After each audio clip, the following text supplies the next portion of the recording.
Hola, ¿cómo están?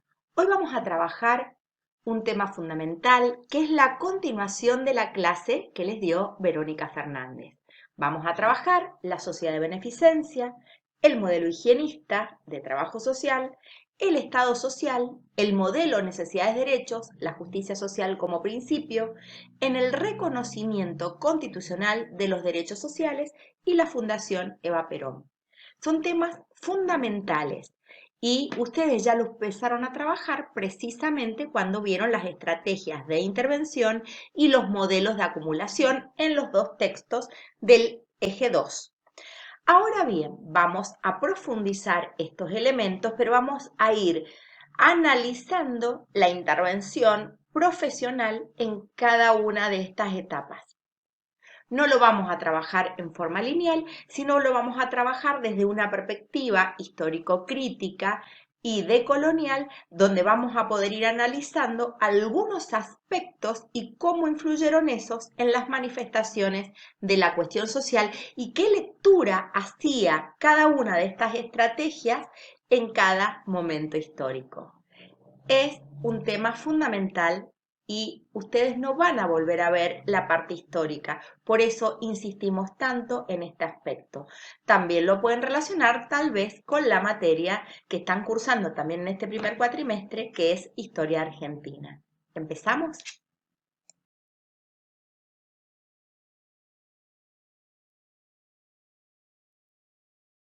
Es así que vamos a trabajar el eje 2, segundo punto, y vamos a partir la tercera parte. Justamente en este eje vamos a trabajar la historiografía, que ya les explicó la profesora Mariana Quiroga en relación a la diferencia entre historia e historiografía y por qué le hemos puesto o por qué hemos decidido denominar a este eje como historiografía, pero lo vamos a reinventar a partir de la mirada del trabajo social y la acción sociopolítica en la Argentina, precisamente desde la sociedad de beneficencia hasta la Fundación Eva Perón. Este texto lo hemos trabajado con la profesora Verónica Fernández. Como les dije anteriormente, conmigo van a trabajar el modelo higienista de intervención.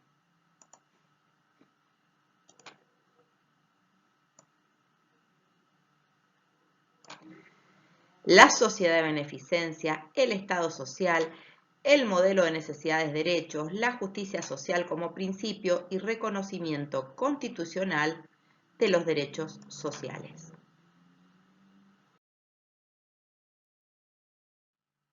Es allí que el texto principal que vamos a trabajar en este eje y en este punto específicamente es la historia del trabajo social en la Argentina. Y vamos a traer la quinta edición de Norberto Alayón y vamos a trabajar específicamente, en este caso, las páginas desde la 29 hasta la 92 que está ahora subido en la UNCU virtual, pero también acá en el Facebook. Hemos generado algunas notas de color del libro de Laura Goldberg y de otros más específicamente, donde habla del paradigma de la sociedad de beneficencia a los derechos sociales. Ustedes vieron con la profesora Verónica Fernández el mismo texto, pero los capítulos 4, 5, 6, 7, 8 y 9. Y a su vez hicimos un video muy cortito que habla de las escuelas y de la educación en trabajo social en Mendoza, que es parte de una investigación propia, de distintas entrevistas que hemos ido realizando a algunas y algunos compañeros y compañeras, colegas, que vivieron en esas épocas, más un cierto bagaje documental y registros de distintas épocas con diarios, etc.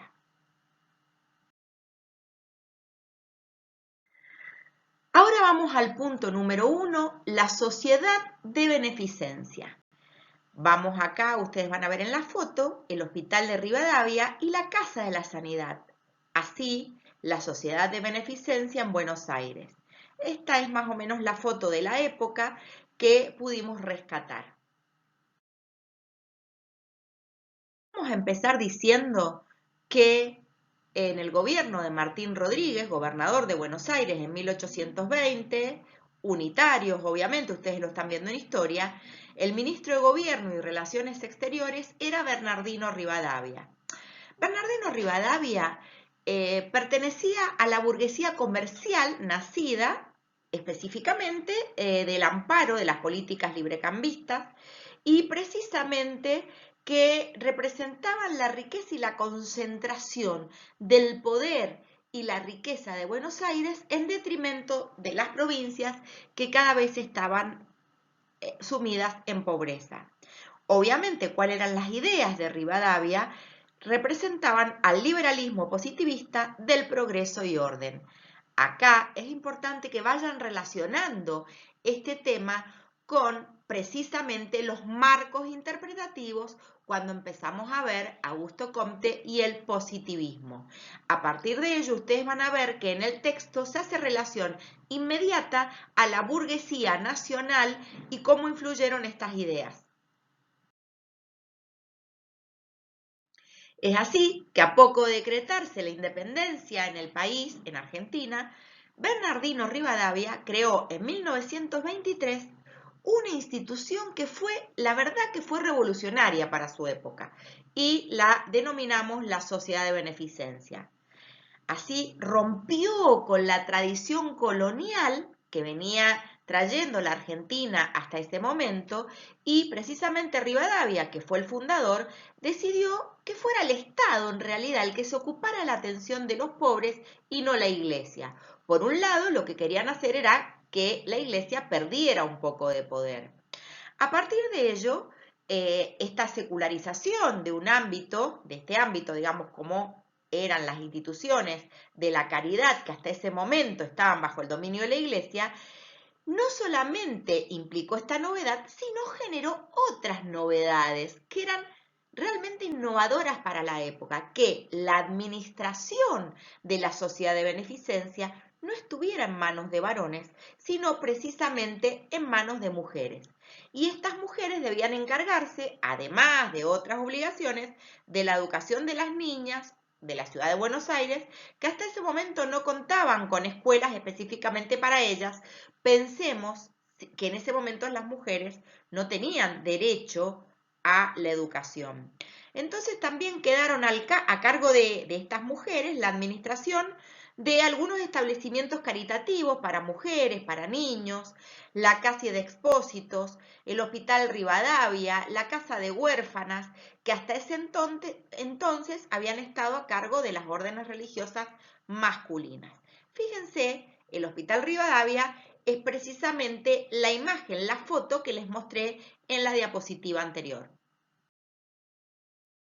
Es así que se tenía en cuenta una concepción europea, liberal y positivista. En este sentido, para Rivadavia, y a partir de esta concepción, ¿sí?, la mujer era la que tenía los dotes de corazón para precisamente la beneficencia.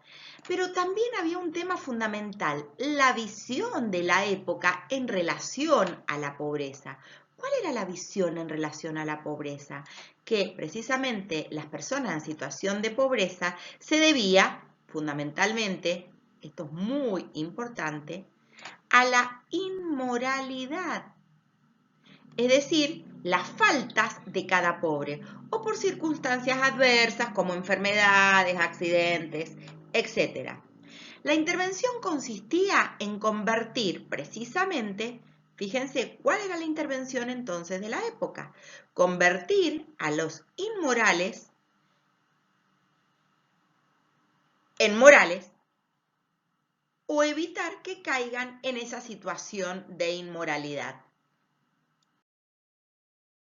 Es por ello que en 1821 Rivadavia volvía de Europa, donde había alternado en los salones de Madame Récamier y de Madame Stahl, y otras mujeres célebres de su tiempo. ¿Y qué hizo? Precisamente esta interacción con estas mujeres que él consideró brillantes, inteligentísimas, le hizo cambiar la idea conservadora que tenía de Argentina, específicamente esa idea tradicionalista que en ese momento se tenía en relación a la imagen de mujer, y decidió también darle un papel activo en la vida pública, en la vida política de la época. Y así nació entonces, por decreto, el 2 de enero de 1823, la Sociedad de Beneficencia, cuyo principal objetivo sería prestar atención a la educación de las mujeres, a la mejora de las costumbres y los medios para proveer las necesidades. Esto es muy importante, también para poder llegar al establecimiento de leyes que fijen derechos y sus deberes y que les aseguren parte de la felicidad que les corresponde. Es decir, empezó a pensar en algunos derechos para las mujeres, obviamente no para todas las mujeres, sino para las mujeres de la élite.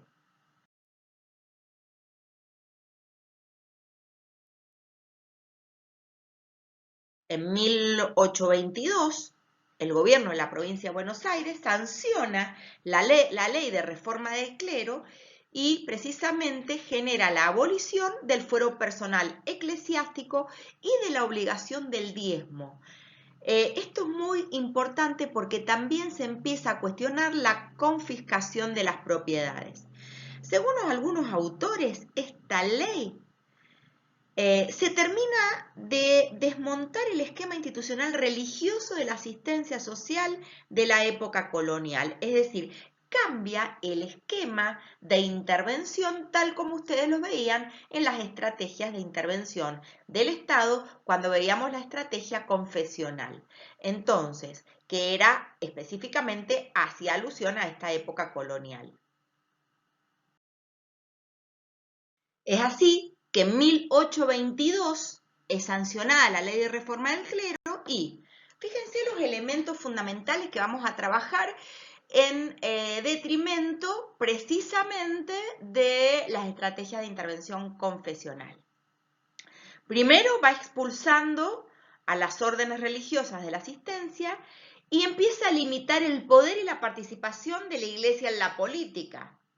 Indudablemente empezó a intentar esto, pero de verdad, hasta el día de hoy tiene influencia la Iglesia en la política.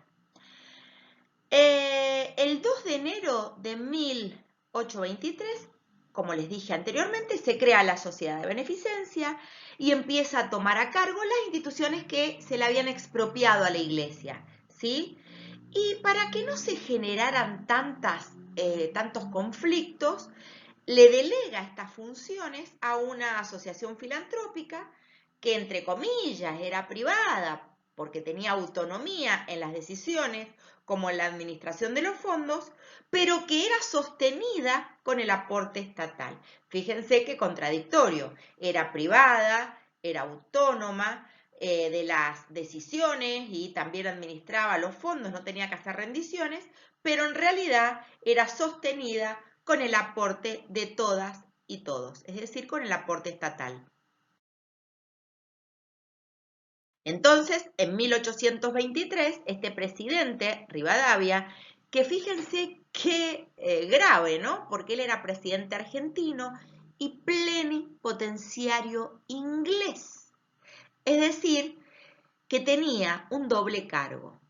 Específicamente, bajo la influencia del camino que tomó Europa, específicamente en la intervención social, la sociedad de beneficencia se mantuvo muchísimos años, hasta que fue intervenida en la presidencia de Perón, donde el Estado finalmente se responsabilizó de las políticas sociales. Específicamente, la cuestión social a partir de las políticas sociales.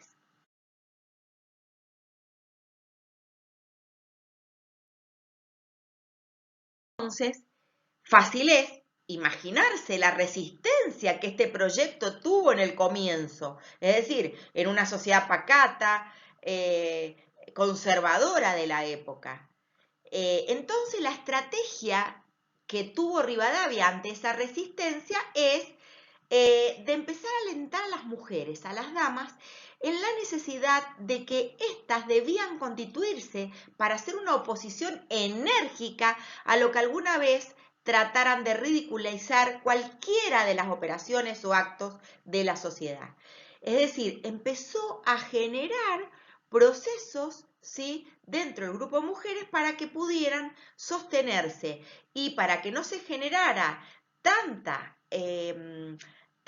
resistencia. Las mujeres que puso al frente eran precisamente las esposas de los terratenientes, coroneles, de los hombres más influyentes y con más poder de la época. Que en este nuevo momento político se recurrió a viejas fórmulas de delegación de funciones, que no eran asistenciales, eran asistencialistas, ¿sí? Y específicamente empezaron estas congregaciones religiosas o laicas, las instituciones dependientes de las logias masónicas, empezaron a ocupar un lugar fundamental, que era el lugar que iba dejando el Estado. Es decir, porque desde esta mirada liberal, el deber del Estado precisamente no era la política social. De hecho, ni siquiera tal como la entendemos hoy existía. Acá llegamos a la primer actividad, que es en la guía de lectura. Van a volver al texto de marcos interpretativos, donde se explicita el positivismo, y lo va a relacionar con el texto de Alayón. Y a partir de ello va a poder analizar las similitudes y las diferencias entre unos y otros.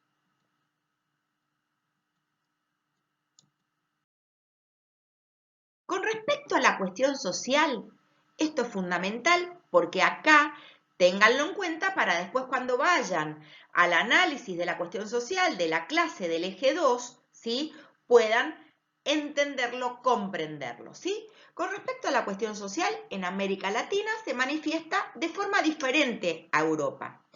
Primero, no será tanto por las transformaciones del modo de producción, es decir, como el capitalismo, como fue en Europa, o la invención de la máquina a vapor, o el industrialismo, sino más bien por la lucha de lograr la independencia de nuestros países y la integración social. Fíjense qué diferente, si es una pregunta de examen esto, les digo, con respecto a la cuestión social, plena revolución industrial, ¿qué pasó en América Latina? Precisamente se manifiesta de manera diferente. Entonces, no será por las transformaciones de los modos de producción, sino más bien por la lucha para lograr la independencia y la integración social.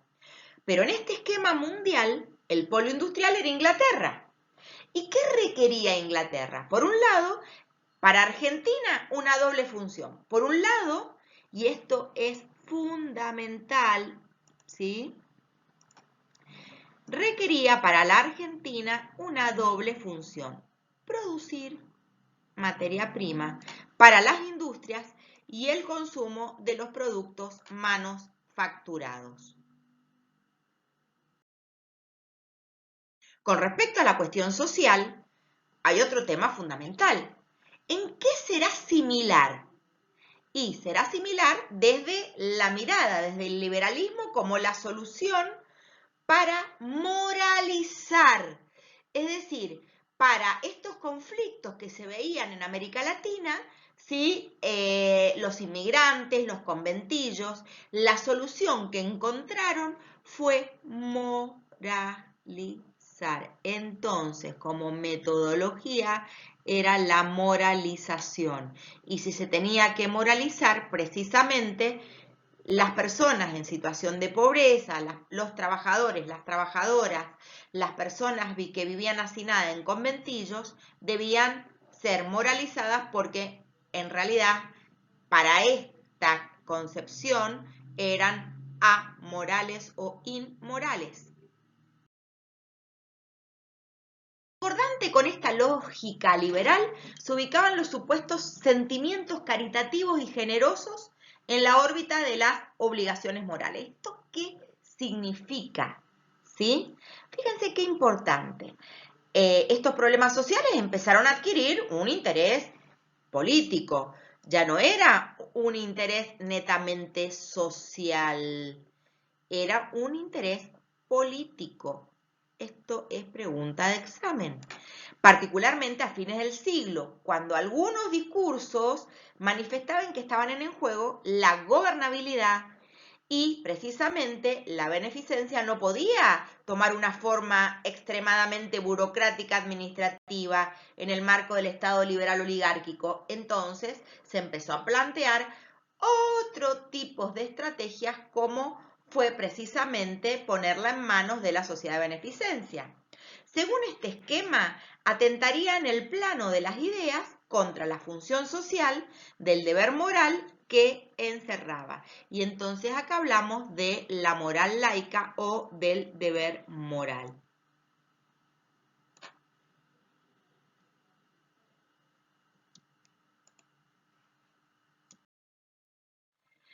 De allí que la sociedad civil es la que se vio demandada de hacerse cargo de los problemas de interés común. Acá tomamos a Marta Bonaudo, que dice que si bien la conformación de un Estado central liberal y de la configuración de los estados provinciales pretende avanzar sobre aquellos cuerpos intermedios. Fíjense qué importante plantear esto de cuerpos intermedios,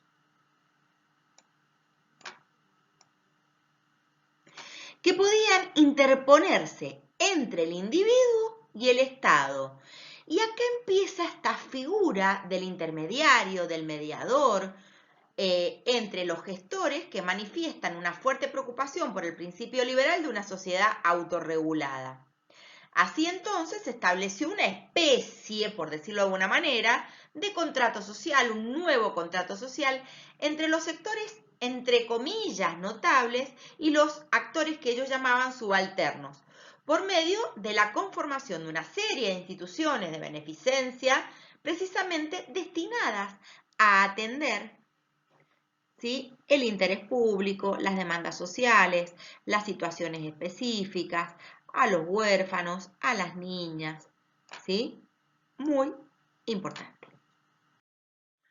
De este modo, si bien el Estado no reaccionó a esos actores subalternos, precisamente la posibilidad de asistencia, se recurrieron o dejaron paso a la acción de tutelaje de asociaciones formadas por los sectores de la élite, ¿sí?, con un marcado protagonismo de las mujeres en tanto actores privados que empezaban a asumir funciones públicas.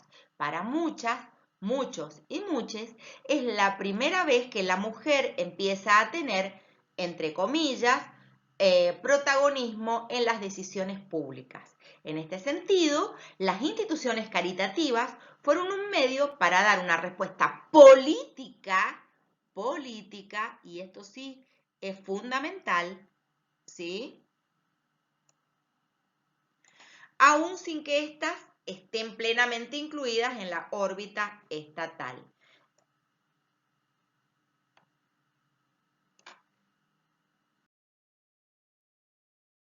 Vamos a ver distintas perspectivas en relación a la posición de la mujer. Por un lado, Pasanante, ¿sí?, dice que las ideas de Rivadavia eran de avanzadas para la época y más para Argentina, que todavía estaba con una gran influencia conservadora. En una concepción para Pasanante casi feminista para esa época, que apuntaba al protagonismo político de la mujer, en tanto, obviamente, las mujeres de las clases dominantes, ¿no? Pero para él también tenían gran peso las mujeres de las clases dominadas, porque tenían influencia dentro de sus hogares, pero también en la vida política, y eran convocadas para el progreso del país y para la participación activa del mercado laboral, hasta ese momento un lugar vedado específicamente o destinado hacia los varones. En cambio, Tenti plantea que cuando Rivadavia le quita a la Hermandad de la Santa Caridad la administración de los hospitales, no transfiere directamente esta al área del poder público, sino que crea una nueva corporación dotada de gran autonomía para disponer de los fondos públicos. De hecho, todo lo que hizo la sociedad de beneficencia fue financiado por el Estado y no tenían ni siquiera que rendir los fondos públicos.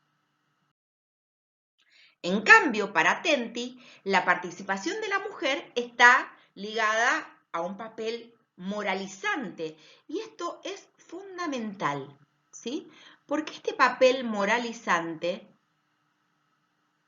está prácticamente en el espíritu de toda la sociedad de beneficencia. No lo plantea solamente Tenti y Fanfani, sino lo plantean distintos autores y distintas autoras. Y este papel moralizante que es adjudicado a la mujer en ese momento histórico con una estrategia, pregunta-examen, de dominación y de la subordinación de unas sobre otras. Y acá difiere completamente con el planteo anterior de Pasanante. Y se interviene no con el objeto de capacitar a la fuerza de trabajo, sino en torno a una idea de peligrosidad. Y esto es muy importante porque esta idea se profundiza luego en el marco interpretativo y en las estrategias de intervención profesional que vamos a ver en el modelo higienista. Es decir, esta mirada con intencionalidad negativa. En este sentido, Grassi, precisamente, plantea algo completamente diferente. Dice que hay una clara diferenciación en el rol de las mujeres y habla de las mujeres de la clase dominante con un rol completamente diferente al de las clases dominadas. Esto es fundamental. ¿Por qué? Y porque plantea algo totalmente diferente. Y dice que en el caso de las mujeres de la clase dominante hay una posibilidad de ejercer la caridad laica, ganando prestigio social, una participación subordinada en la vida política. Entonces ya empieza a hablar de la mujer y la vida política. En cambio, en las clases dominadas, dice que solamente se encuentra en el proyecto rivadaviano un interés por la capacitación, el aprendizaje de las mismas con posibilidades de ejercer una acción moralizante sobre los hombres, es decir, a partir de esto calmar los ánimos de los hombres de sus hogares y así terminar con la revolución. Pensemos en esa época. Anarquismo, las personas se empezaban a reunir, se empezaban a visualizar algunas injusticias, entonces consideraban que a partir de esta acción moralizante y de esta capacitación y aprendizaje de estas mujeres, ellas podían calmar el ánimo y terminar precisamente con estas manifestaciones, estos ánimos, es más, con los intentos de revolución. Las mujeres cumplieron un papel central, aunque formaban parte, como les dije anteriormente, de un sector minoritario de la sociedad, pero lograron, por medio de la práctica asociativa, trascender el espacio netamente doméstico, que era el que estaba destinado precisamente a las mujeres de esa época. Acá les traje una fotografía de 1832 de la sociedad de beneficencia en esa época. Analizar el lugar que ocuparon las mujeres a fines del siglo XIX y principios del siglo XX es fundamental precisamente en la construcción de este nuevo orden social y político en el seno de las instituciones de la época, ¿sí? Y específicamente desempeñaron un papel central en la importancia del Estado moderno en ese momento. Acá les traemos una foto de la vida social de la oligarquía argentina y la sociedad de beneficencia. Ser visibles a estas mujeres en el marco de las instituciones de la sociedad civil es importante, muy importante, para empezar a ver precisamente la influencia en la política también de estas mujeres. Ahora bien, ¿de qué manera se dio el ejercicio de esas funciones públicas, de la participación en los asuntos políticos? Con respecto a la intervención social, vamos específicamente con niños, niñas, adolescentes y mujeres, se consideraban que ellos eran los sujetos de la acción tutelar de la sociedad de beneficencia por excelencia. Vamos parte por parte.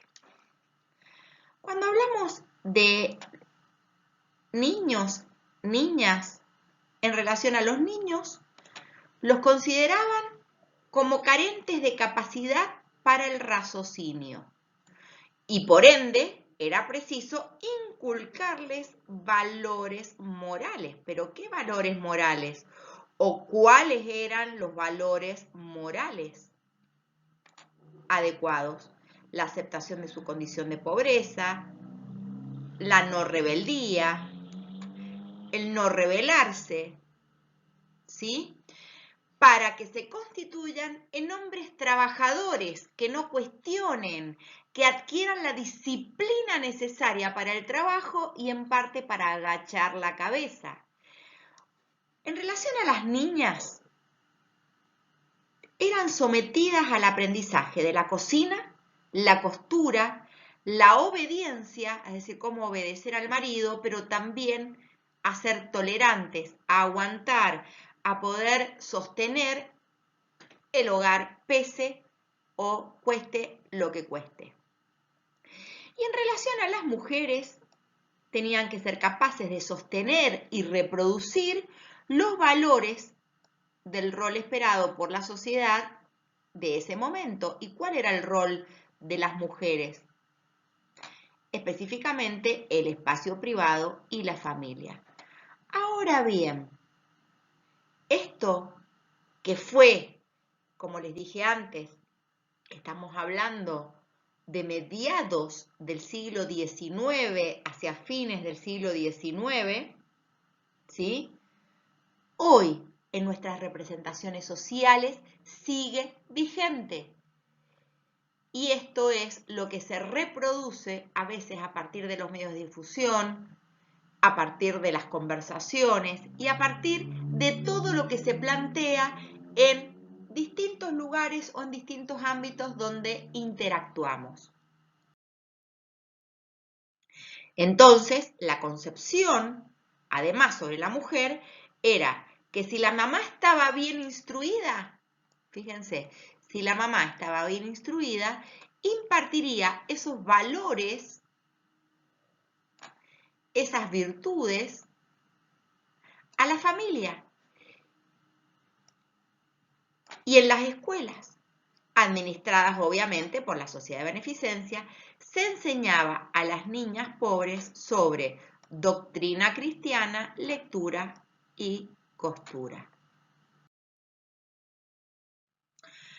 Específicamente se hablaba de la moral laica. Hay un autor de Francisco Medina que habla de la pesada herencia de la Revolución Francesa, que no vamos a profundizar, pero sí lo que les puedo decir que la concepción filantrópica desde la que se intervenía la sociedad de beneficencia era la moral laica. Puede ser una pregunta de examen. Pero de una u otra manera englobaba la caridad cristiana.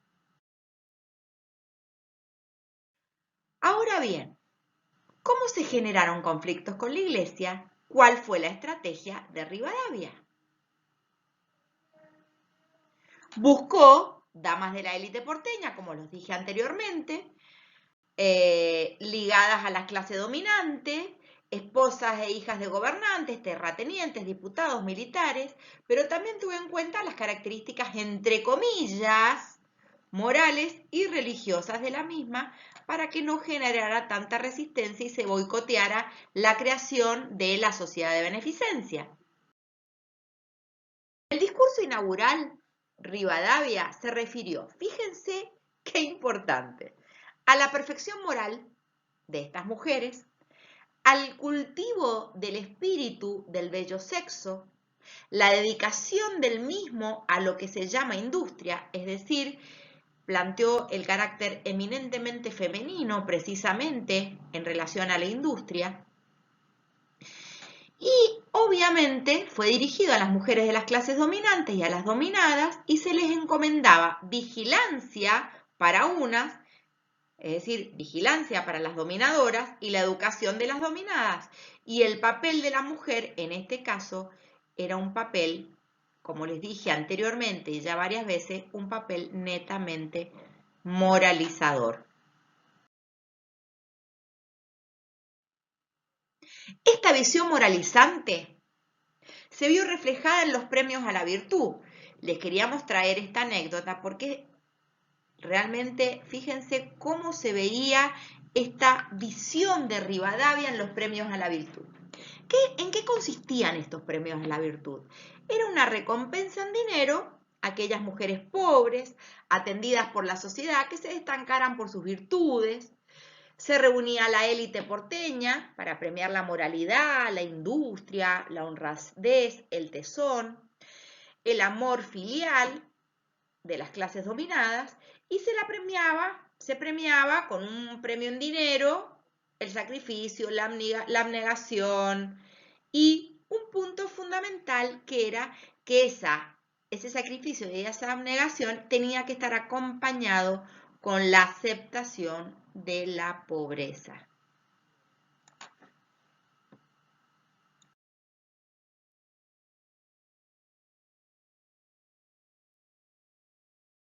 Se dio que todos los 26 de mayo, desde la creación de la Sociedad de Beneficencia, se realizaba este acto en el Teatro Colón. Obviamente asistían autoridades nacionales, provinciales, municipales, el clero, representantes de países extranjeros, delegaciones de sociedades caritativas, etcétera, etcétera, etcétera. La supuesta alta sociedad se congratulaba en primar a los virtuosos de la pobreza y esta sociedad de beneficencia promovía la resignación y la aceptación del estado de necesidad como algo natural y donde específicamente lo fundamental era la aceptación de esa situación. Se regocijaba del poder de ostentar una enorme vocación y la capacidad de dar.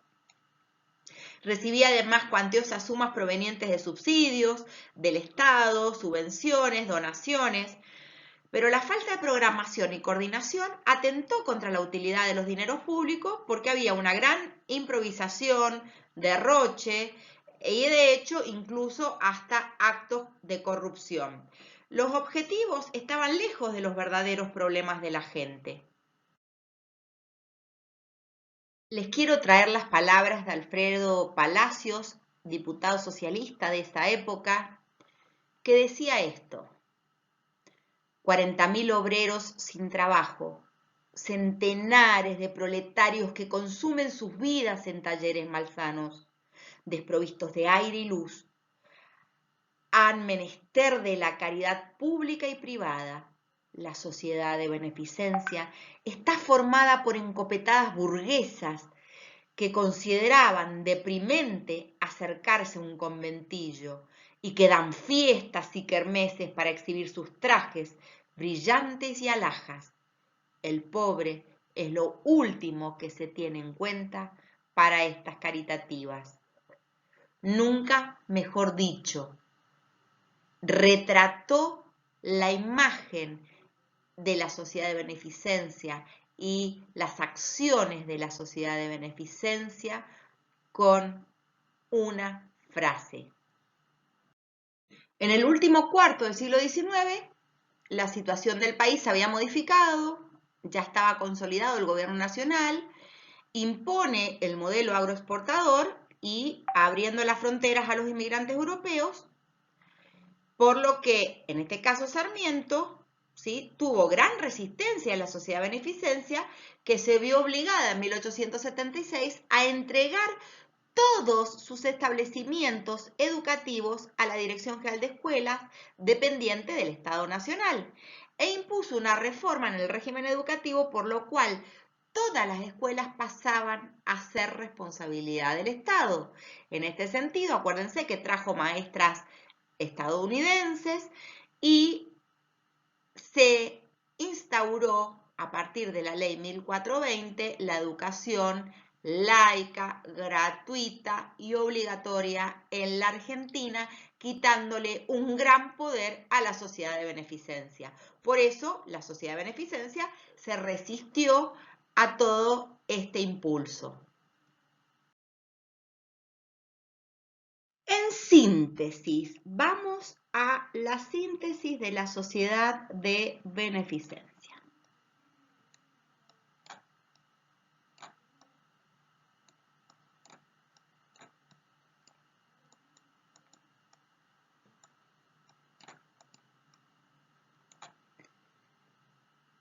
Se visualiza una fuerte ambigüedad que no nos permite ubicarlos ni como reformista ni como tradicionalista. De hecho, Gustavo Parra, incluso otro autor, cuando hace alusión a este punto, se pregunta, ¿modernidad o conservadurismo? Yo se los pregunto a ustedes, ¿qué creen? ¿Modernidad? ¿Reforma o tradicionalista? Por un lado, encontramos ideas de moral racional, una fuerte laicización de la asistencia ligada a la idea de orden y progreso propio del positivismo.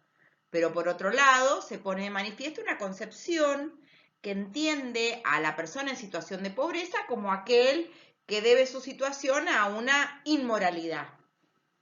¿Sí? Y en un sentido estrictamente religioso, rescatando precisamente, por el contrario a lo que se plantea en esta idea de orden y progreso, ¿sí?, a valores tradicionales propios del conservadurismo. Entonces, lo que pensamos es la aceptación de una situación de indigencia como providencial y una marcada diferenciación entre las diferentes clases. Entonces, yo les pregunto a ustedes, toda esta etapa, ¿sí?, si podemos diferenciarla en una u otra, es decir, en esta idea moderna de orden y progreso, positivismo, o si todavía continuó siendo ligada esta concepción a los valores más tradicionales o a los valores conservadores más parecidos específicamente a lo que fue el Estado anterior y las estrategias anteriores, que fue la del Estado o las estrategias confesionales. ¿Es que creen? Acá llegamos a la segunda actividad para la guía de lectura.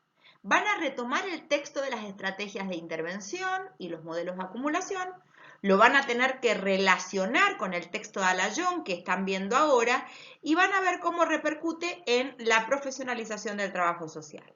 En este caso, también es muy importante empezar a relacionar esto que hemos visto con los tipos de Estado, es decir, los modelos de acumulación en la Argentina y las estrategias de intervención. Vayan pensando que esto va a ser parte del práctico y a partir de ello del integrador que van a tener que trabajar cuando volvamos del receso invernal. Entonces, vayan tomándolo y a partir de ello vayan viendo las manifestaciones de la cuestión social y cómo era abordada por el Estado.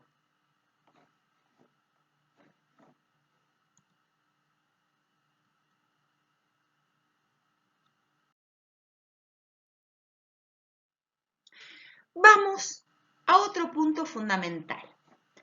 Vamos a empezar hoy a trabajar sobre las estrategias típicas típicas de intervención social o la intervención social del higienismo y el positivismo.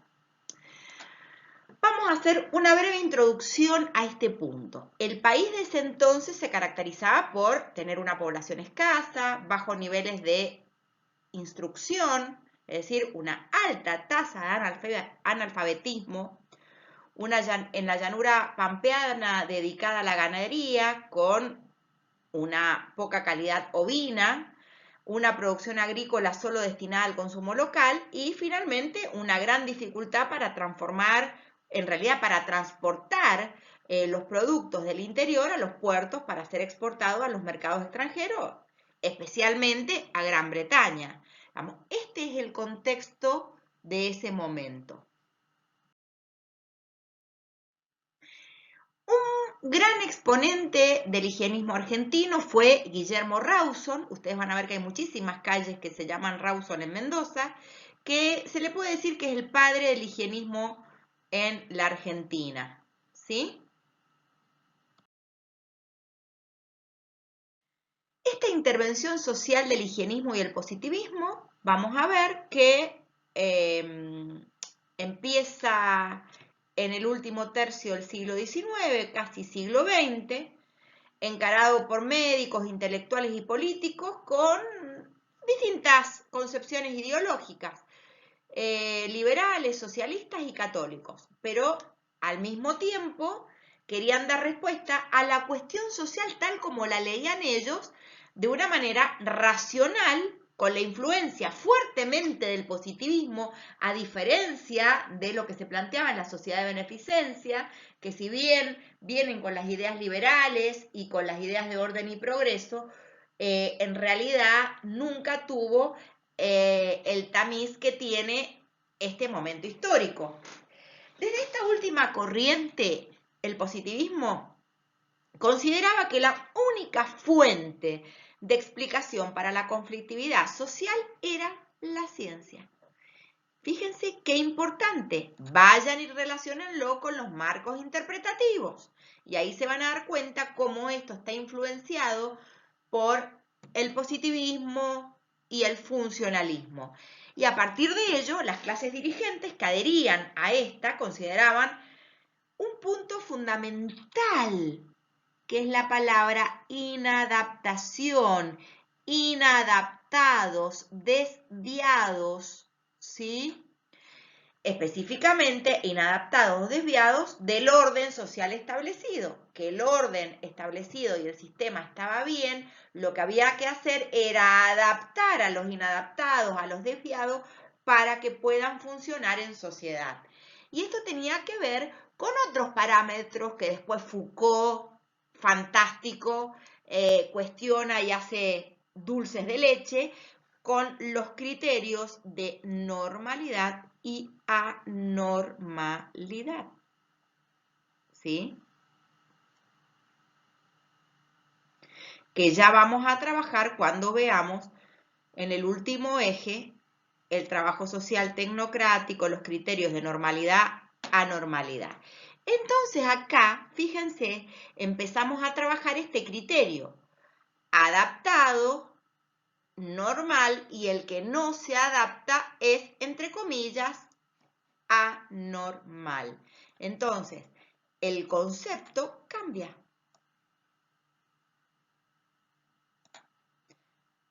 Fíjense qué importante este elemento.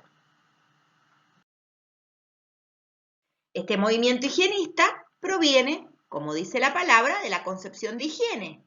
En ese momento se la entendía como lo más importante para conservar la salud y prevenir las enfermedades. En esa época, ¿sí? Se había vivido en Buenos Aires la epidemia de la fiebre amarilla. Fíjense cómo cada un tiempo surge alguna epidemia, una pandemia, ¿no? Y los médicos higienistas consideraban que la salud era el resultado de las condiciones del medio físico y social en el cual desarrollaban las vidas las personas. Y acá esto impacta fuertemente en una concepción que tenía que ver con la mirada o la incorporación del de la variable sociológica social en la salud, ¿sí? Fíjense qué importante este elemento. El higienismo como movimiento se trata de un grupo heterogéneo, como les dije anteriormente, con contradicciones internas respecto a la concepción ideológica y política, ya que en este espacio, en este movimiento, confluyen liberales, positivistas, ligados más a la filantropía, librepensadora, como ortodoxos, pero también socialistas e incluso, ¿sí?, ciertas propuestas del catolicismo social de la época. Fíjense qué heterogéneo lo del movimiento higienista, que todo el mundo creía solamente que estaba basado en las concepciones ideológicas políticas liberales. Y no es así. Hay prueba documental que demuestra todo lo contrario. Entonces, en realidad, hay como es un movimiento netamente heterodoxo. Es decir, no es homogéneo. Los une una convicción de la necesidad de racionalización de las prácticas destinadas a dar respuesta a la cuestión social y a la inscripción del positivismo, ¿sí?, como una cuestión fundamental, como ya les planteé anteriormente. Y por otro lado, algo que era un eje emblemático transversal era esta idea de integración social que se plasma a través de lo que ya les planteé anteriormente, que es la higiene social.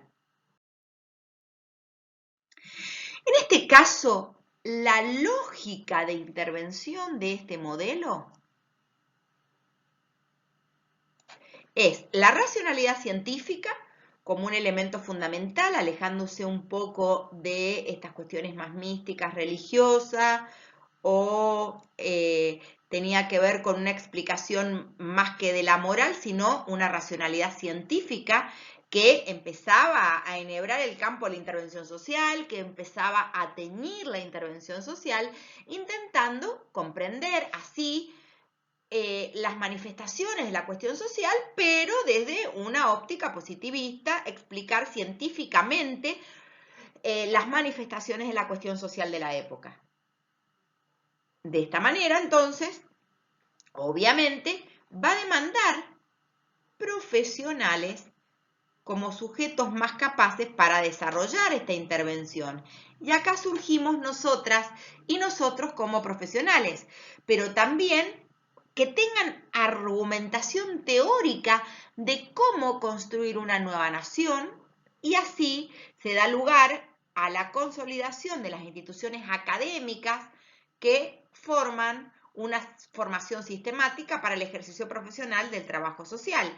Es decir, a partir de este requerimiento de la tecnificación de la mano de obra, surgen las primeras escuelas de trabajo social en la Argentina.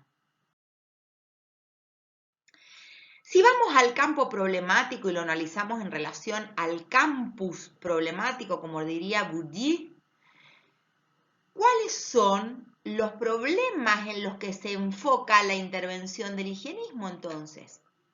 Obviamente, a medida que las políticas definidas para la instauración del proyecto nacional se van ejecutando, van surgiendo problemas, ¿sí?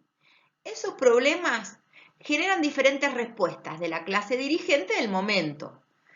Y en este caso, el movimiento higienista era parte de la clase dirigente. Piensen en la heterogeneidad del movimiento y todos los que participaban y las que participaban de este movimiento. Entonces, las problemáticas que se presentan, ¿sí?, empiezan a tratar de darle respuesta a partir de la ciencia. Y en este sentido, si la respuesta es científica, los agentes que lleven la intervención en las distintas comunidades o en salud específicamente necesitan capacitación. Obviamente, a partir de ello empiezan, como les comenté anteriormente, las primeras escuelas de trabajo social. ¿Desde qué categorías o conceptos se sostiene esta intervención?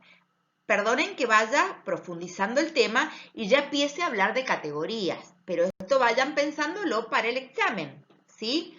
Las categorías que van a estar presentes en este momento se articulan en torno a algunos elementos fundamentales. Lo biológico, que ordenan lo normal y lo patológico, es decir, algunos elementos de lo biológico que me dicen esto es lo normal y esto es lo patológico. Y, por otro lado, como un segundo elemento, esta razón moderna de orden, progreso, ciencia e higiene van a ser conceptos hipersignificativos para comprender la integración social. Entonces, vamos a repetir estas categorías para que queden claras. Lo biológico, que van a empezar a ordenar y a separar la paja del trigo, como se diría, ¿no? Entonces van a hablar de lo normal y de lo patológico, de lo normal y lo anormal. Y a partir de ello, la razón moderna, orden, progreso, ciencia e higiene. Y estos conceptos empiezan a resultar tan significativos para comprender la integración social que influyen y acompañan a estos conceptos otros fundamentales, como son, piensen estas palabras claves: profilaxis, prevención y educación. Piensen por un minuto en la palabra prevención en este contexto. Es fundamental. Profilaxis en este contexto es fundamental. Y la palabra clave, educación.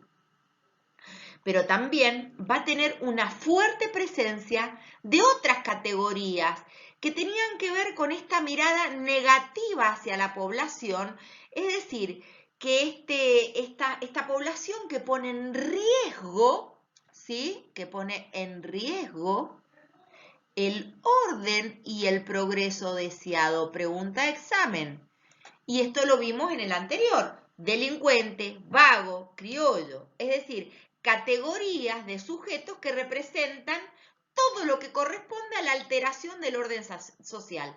Delincuente, acuérdense del hombroso; vago, porque no quiere trabajar, porque se queja, porque pide vacaciones, porque pide domingo, porque pide horas extras, porque pide 8 horas, reducción de la jornada laboral, la confrontación ante la explotación, ¿sí? Vago. Y criollo, que tenía que ver con las personas, que tiene que ver con una cuestión, una mirada bien xenofóbica en relación a los habitantes de ese momento de la Argentina. Estas categorías que les mencioné, delincuente, vago, criollo, empiezan a representar una alteración del orden social, y esa alteración del orden social influye también en la mirada de los sectores con los cuales iban a trabajar estas o estos profesionales capacitados, ¿sí? En estas escuelas en ese momento, de asistentes, visitadores sociales. ¿Hacia quiénes va dirigida la intervención higienista? Primero vamos a decir que la intervención social desde el higienismo significará una articulación de lo biológico a lo político y desde el discurso médico asociado a lo jurídico y la sociología, que construyen a esos sujetos peligrosos. De hecho, José Ingenieros dice, en esta ruptura con este modelo hegemónico, estos paradigmas o estos marcos interpretativos que empiezan a cuestionar este modelo hegemónico, empieza a hacer visible algunas cuestiones. Fíjense lo que él decía: parecen ignorar que son víctimas de un complejo determinismo superior a todo freno ético.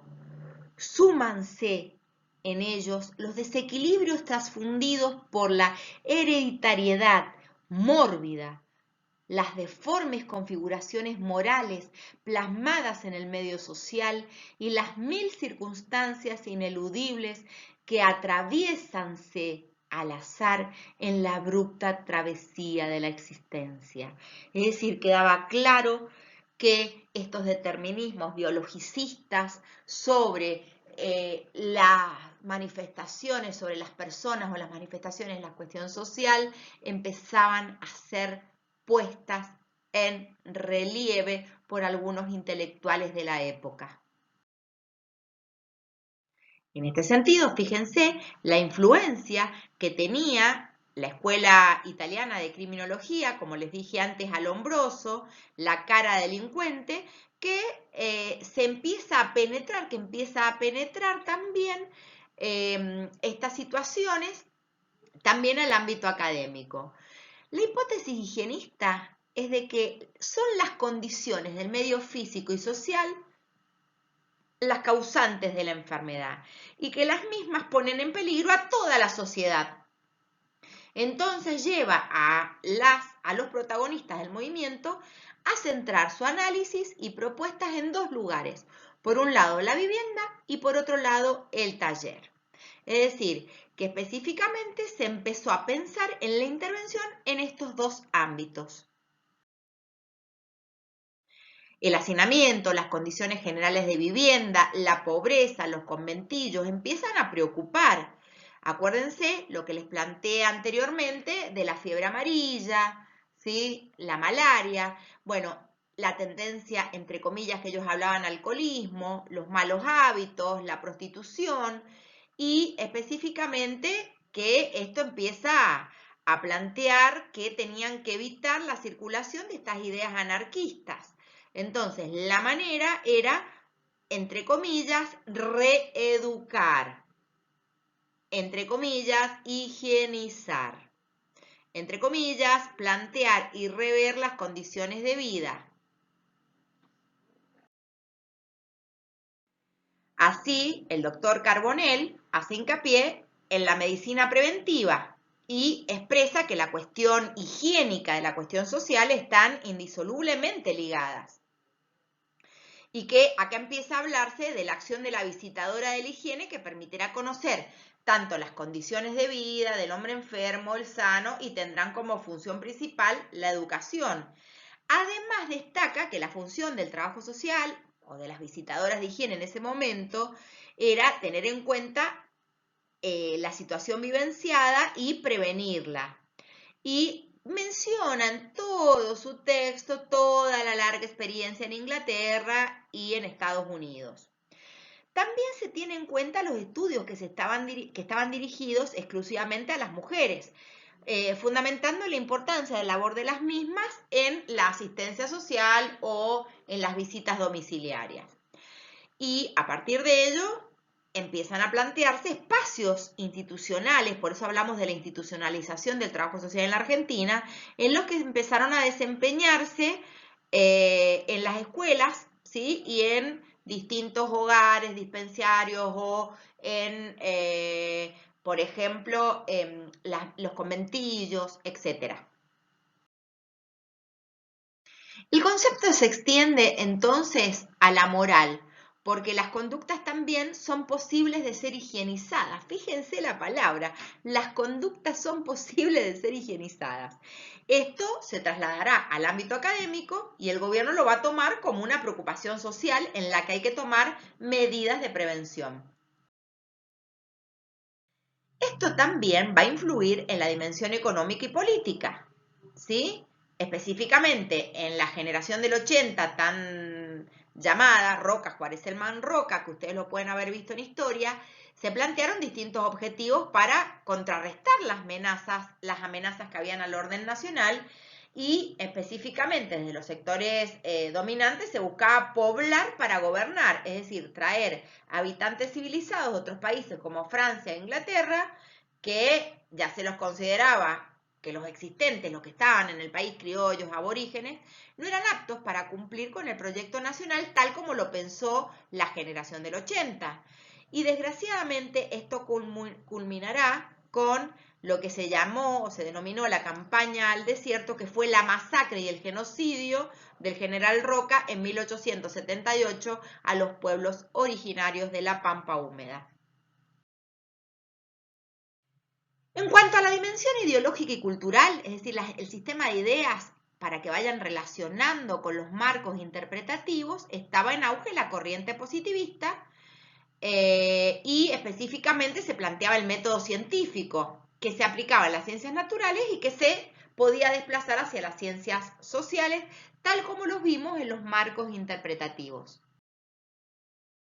Desde esta corriente se considera que la sociedad es un organismo vivo. Entonces, si un órgano funciona mal, acuérdense, como lo planteamos antes, hay que curarlo para que siga funcionando bien. Es decir, un sistema donde todas las partes deben responder a una determinada lógica para que funcione adecuadamente. Y acá tenemos a Augusto Comte y a Durkheim como dos grandes exponentes de esta corriente que influyó precisamente en este mantenimiento del orden. Entonces teníamos que tratar la parte enferma para que, ¿por qué? Porque el mal funcionamiento de una de las partes afectaba al todo.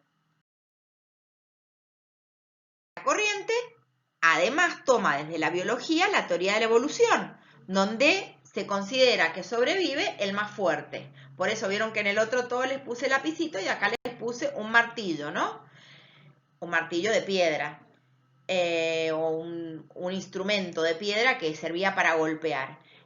Y esto impactará fuertemente en Latinoamérica y sobre todo en Argentina para justificar las ideas de orden y progreso y así tener argumentos para el exterminio impiadoso de criollos y aborígenes, pueblos originarios, etc. Dicho esto, vamos a decir que tanto la educación, la salud y las instituciones de asistencia social fueron los pilares de una institucionalidad que se consideró apta para dar respuestas acordes a la idea de nación que se pensaba que hemos venido desarrollando hasta este momento. Es así que vamos a llegar a la tercera actividad de la guía de lectura.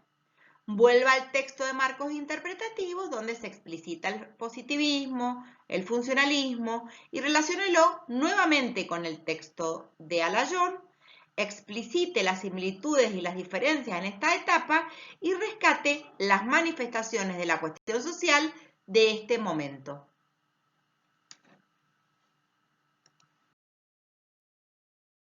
Llegamos al último punto de las clases de esta semana. Fundación Eva Perón, filantropía o instrumento del Estado benefactor o social. Vamos a trabajar sobre el contexto. Empecemos. Movimientos migratorios del campo a la ciudad. Empiezan fuertemente los reclamos de los sectores obreros, que si bien ya habían sido muy fuertes, ¿sí? De hecho, no sé si vieron la película La Patagonia Rebelde, ¿no? Reclamos de los sectores obreros, repercusiones mundiales en el marco de la Segunda Guerra Mundial y a partir de eso, y también de la Primera Guerra Mundial y las consecuencias políticas y económicas. Este proceso se inicia a mediados del 30 y logra consolidarse con toda la fuerza en 1946 con la llegada de Perón a la presidencia.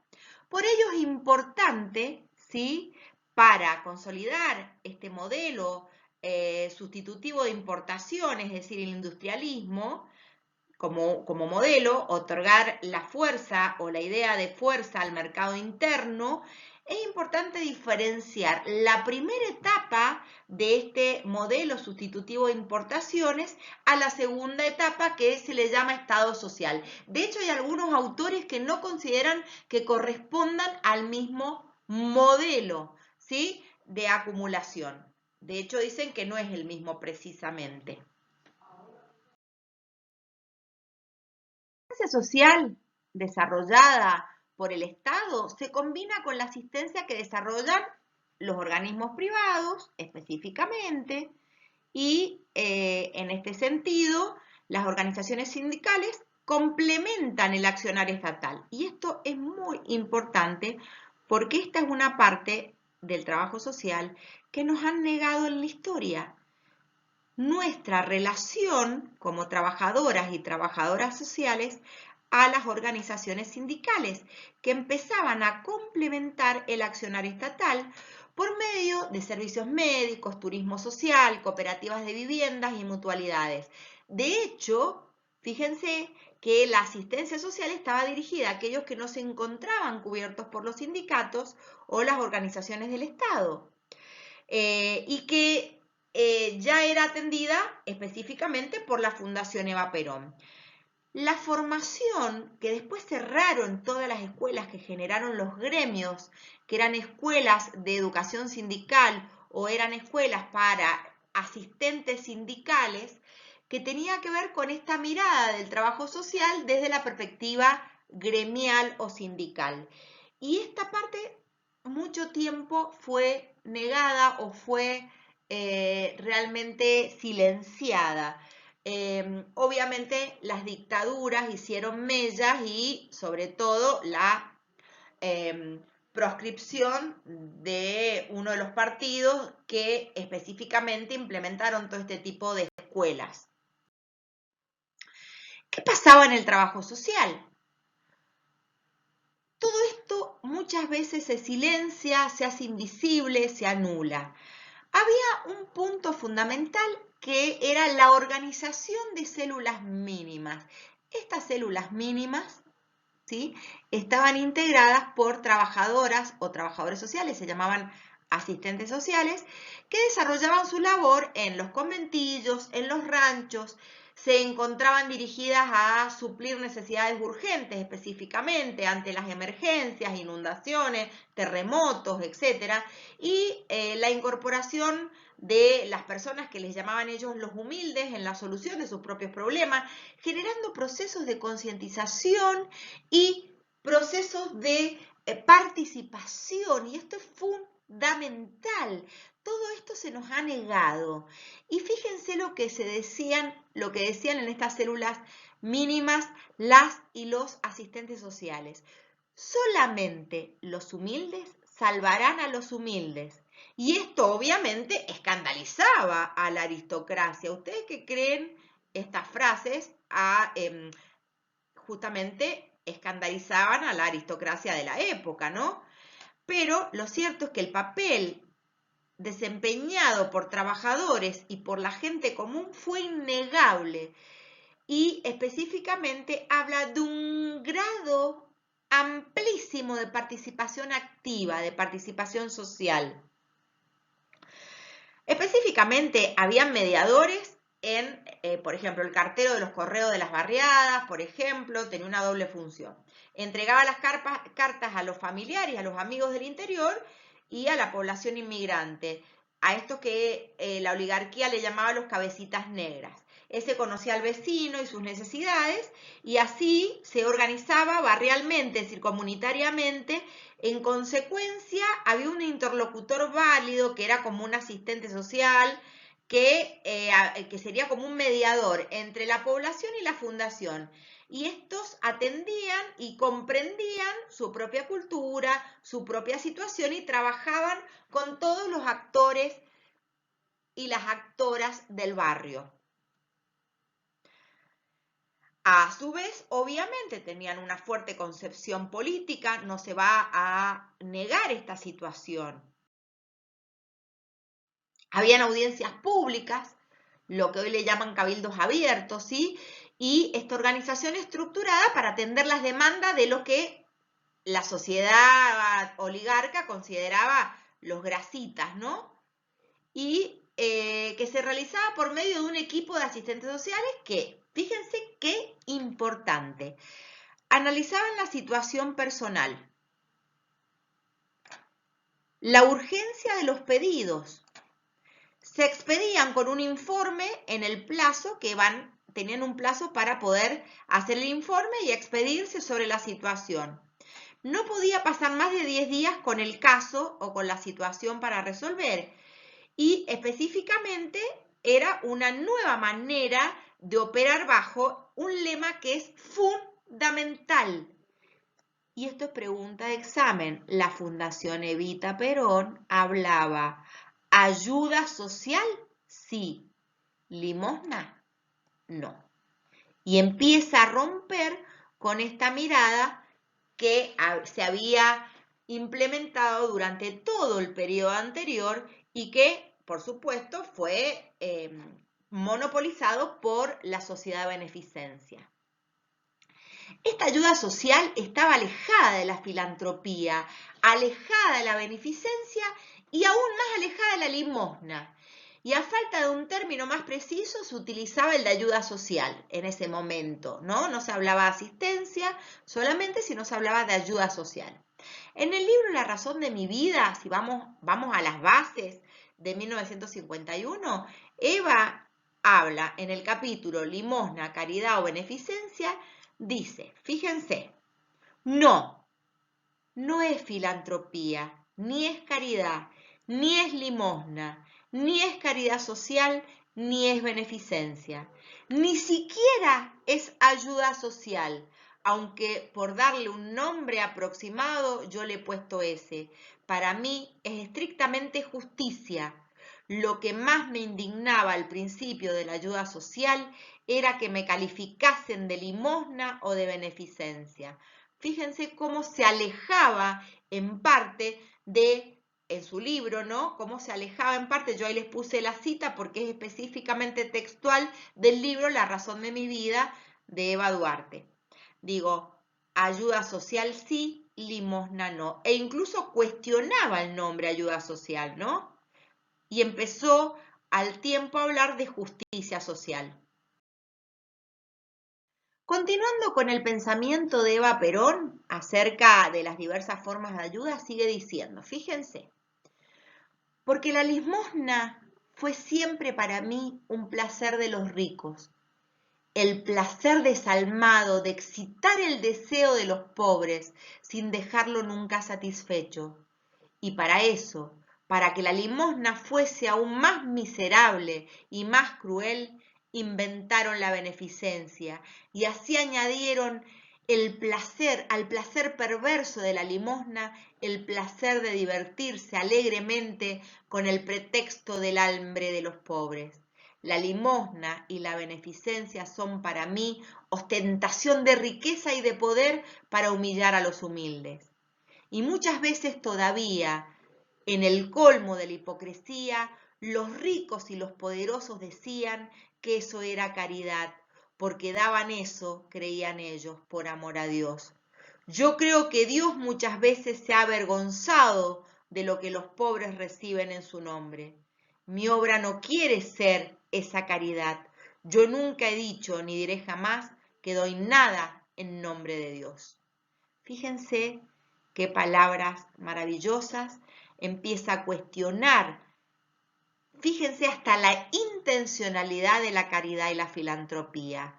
Empieza a ver que esta limosna, esta filantropía, tiene un carácter perverso. Y esto es fundamental para poder entender el espíritu de la obra de la sociedad de beneficencia y de la obra de precisamente Eva Duarte con la Fundación Eva Perón.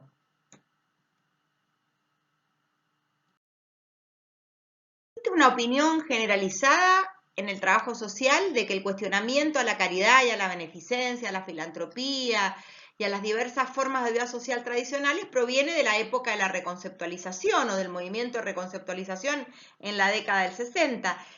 Y realmente hay documentación y certificación de que esto no es así, que empiezan estos cuestionamientos mucho antes y que fueron muy fuertes en las décadas del 50, fines de los 40. A partir de ello hay distintas fuentes donde se expresa la diferencia entre lo que se juzga como limosna y lo que se entendía como ayuda. Es toda la frase recortada del texto que he tratado de diferenciarlas en ayuda por un lado y limosna, o limosna y ayuda. Por ejemplo, para la Fundación Eva, la limosna humilla, en cambio la ayuda social dignifica y estimula. La limosna no debe organizarse, es espontánea, en cambio la ayuda social debe organizarse y sistematizarse. La limosna debe desaparecer como fundamento de la asistencia social y por ello plantea la ayuda que es un deber y el deber es fundamento de la asistencia. La limosna se otorga discrecionalmente, en cambio la ayuda racionalmente. La limosna prolonga la situación, la ayuda resuelve o la resuelve integralmente. La limosna deja al hombre donde está, la ayuda lo recupera para la sociedad. La limosna es generosidad del pudiente y la ayuda cubre la desigualdad social. La limosna separa al pudiente del pobre y la ayuda social enaltece al necesitado y lo eleva al nivel de pudiente.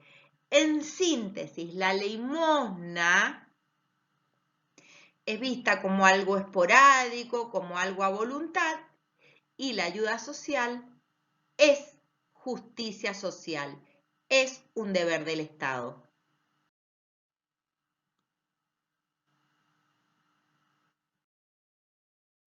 Se empieza a afianzar una alianza entre la clase trabajadora, la burguesía nacional y el gobierno, y empiezan a fundamentarse algunas premisas, como dos elementos fundamentales: el pleno empleo, ¿sí? Recuerden los niveles altísimos de empleo, prácticamente no llegaba a los 2 dígitos el desempleo, y obviamente, como una premisa fundamental, la justicia social.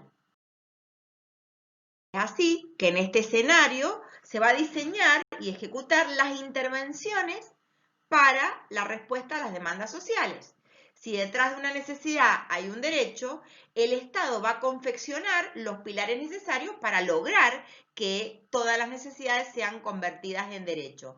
A partir de 3 elementos fundamentales: las políticas públicas, piensen en los centros de salud, piensen en Ramón Carrillo, sindicatos y la Fundación Eva Perón. El Estado, con toda su ingeniería, se va a montar al servicio de la seguridad social, la protección del trabajador y su familia, la ampliación de los derechos laborales, la regulación de las relaciones entre el empleador y el trabajador, a partir del artículo 14, con la reforma constitucional, mejorar las condiciones del consumo de las y los trabajadores, el reconocimiento de los derechos económicos, políticos y sociales, y por primera vez la mujer puede votar. Igualmente, todo esto ustedes lo vieron ya en las estrategias de intervención en la clase de Mirta y en la clase de Silvana.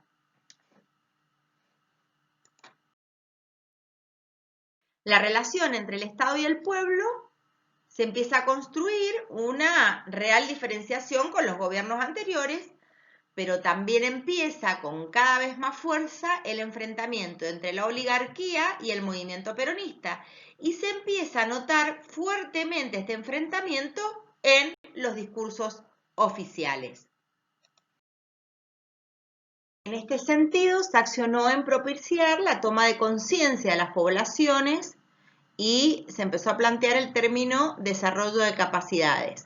Y en este caso, la comunidad reemplazó al individuo como objeto central de la práctica profesional de las y los trabajadores sociales, y se empezó a pensar en este entramado comunitario.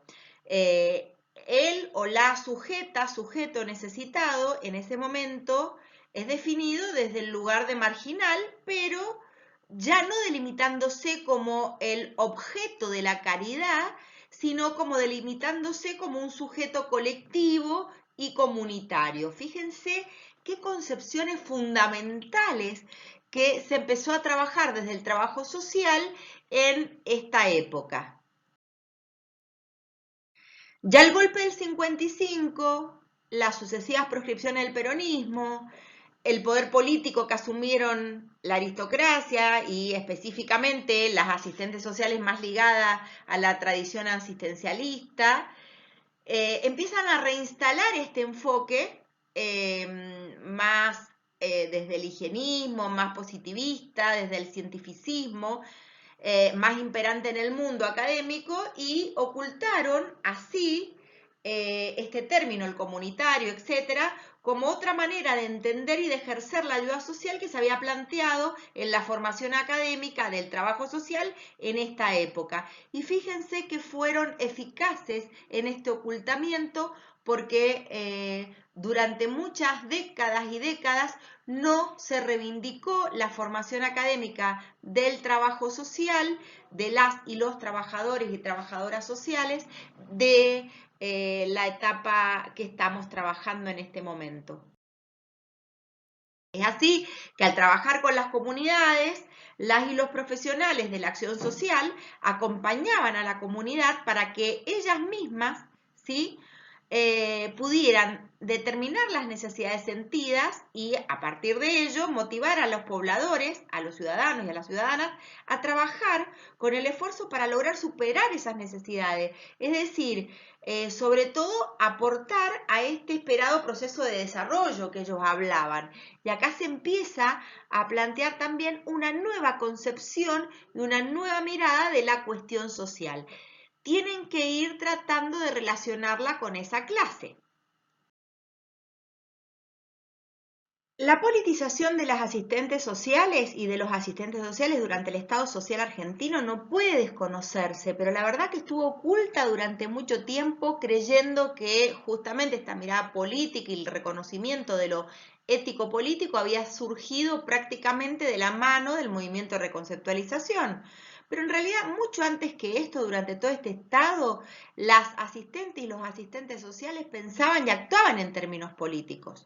Un dato de color es que el 8 de febrero de 1946, cuando se realiza el lanzamiento de la fórmula Perón-Quijano por el Partido Laborista en el Luna Park, en Buenos Aires, se empieza a organizar en el Centro Universitario Argentino con el mencionado partido, la Unión Cívica Radical, la Junta Renovadora y los sectores independientes, y en ese acto, en primer término, ¿saben quién habló? Edelmira Giudice, en representación de las asistentes sociales, una asistente social en el lanzamiento de la fórmula. Fíjense la mirada y la visión desde la política con esta mirada del Estado social. Para finalizar, la ayuda social fue considerada como un derecho de los ciudadanos que deviene primero de la realización de la justicia social. Y en este caso, y en este momento histórico, se consolidó una legislación social progresista avalada por la Constitución Nacional, pero también de avanzada, y que si bien se dio en el modelo de acumulación de sustitución de importaciones, no fue lo mismo en su principio que ya en lo que se llamó o se denominó Estado social. Y eso quiero que quede bien claro porque hay muchos autores que plantean esto que les estoy contando y que les estoy planteando en este momento. A partir de ello, si una persona no podía trabajar por determinadas situaciones, por invalidez, que en ese momento se llamaba por invalidez, que hoy sería en relación a las personas con discapacidad, o por vejez, específicamente eso era tomado por el Estado con lo que fueron las jubilaciones y las pensiones. Y todo lo que no quedaba encuadrado en este sentido era tomado por las políticas sociales a partir de la asistencia social y de la acción social, ¿sí?, para resolver situaciones, problemas muy específicas, directamente con políticas universales y políticas focalizadas. En las universales, todo lo que fue el sistema de salud, de centros de salud, etcétera, y los sistemas focalizados, como fue la ayuda social directa, específicamente a partir de las cartas que se le escribían a la Fundación Eva Perón. Con esto les quiero decir que esto fue un momento trascendental y el trabajo social tuvo un rol protagónico en esta etapa que fue silenciada, ocultada, invisibilizada durante muchos tiempos y en este caso, a título personal, me parece que es importante que rescatemos. A partir de esto, vamos a llegar a la cuarta actividad para la guía de lectura. Y vuelva al texto de estrategias de intervención y diferencie si dentro de la intervencionista o dentro de la estrategia de intervención por sustitución de importaciones, por decirlo de una manera, la diferencia entre el primer momento y el momento del Estado social. Explicite las similitudes y las diferencias que se dan al interior de este modelo y obviamente rescate las manifestaciones de la cuestión social de este momento. A partir de acá, les quiero contar de que las practicantes hicieron un video que les vamos a compartir.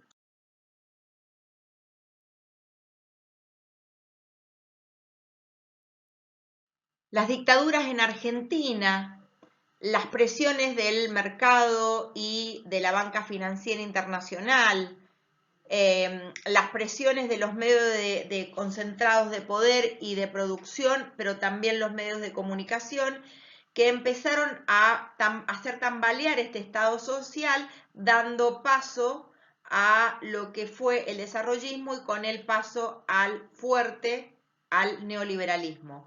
Esta clase que vamos a profundizar la semana próxima. Para terminar, una sorpresa. Las colegas que están haciendo las prácticas en la cátedra nos regalan un TikTok cuando se disuelve, es más decir, cuando Evita disuelve la Sociedad de Beneficencia en 1947. ¿Nos divertimos con ellas viéndolo? Llevamos varias horas esperando, señora. ¿Puedo saber su nombre? Mercedes Ortiz de Achával Junco. Y por si tampoco lo sabe, soy la presidenta de la Sociedad de Beneficencia. Qué apellidos, ¿no? Tan agrarios, tan terratenientes. Hasta tiene olor a bosta de vaca. No le permito. ¿Cómo? ¿En serio usted cree que hay algo que puede no permitirme? Ante todo, la próxima vez no vamos a permitirle que nos haga esperar tanto.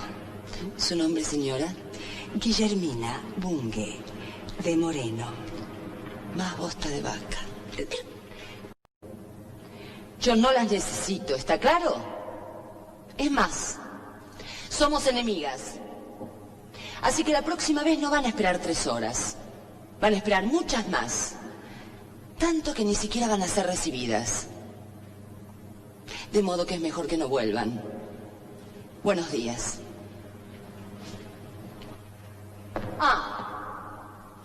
Y si cuando salgan de acá van a andar diciendo por ahí que yo soy una resentida, díganlo nomás. Mi resentimiento es justo y maravilloso, porque me aleja de ustedes y me acerca al pueblo. Vayan a descansar a sus estancias, señoras. Queda disuelta la Sociedad de Beneficencia. El pueblo no necesita más la limosna oligárquica. Ahora me tiene a mí.